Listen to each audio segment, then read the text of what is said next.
Москвага.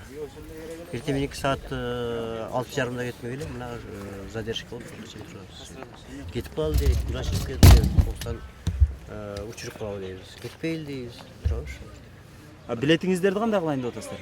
Билетибизди карап турабыз, кандай кылыш дейбиз. Үмүт кылып турабыз, учуруп калары деп. Сиздерге азыр кандай маалымат берип атат? Азырынча маалымат билик, 5 чейин задержка деп атат. Сурап атасыздарбы өзү? Сурап атабыз. 5-те деп таблодун көрсөтүп койгон. Биякта бардык эле рейстер 5-те деп турат. Анан бияктан авиакассадан сурасак, болду бүгүн вообще учпайсыңар деп атат. Эртеңден учасыңар. Түнкү рейстер дагы болбойт деп атат. Азыр эми биз Бишкекке барып эмеге кетишибиз керек эле, Казакстангачы. Эми бияктан такси заказ кылып эле кетебиз деп атабыз, сүйлөшүп туруп такси менен. Эртең окууга барып аткан балдарыбыз.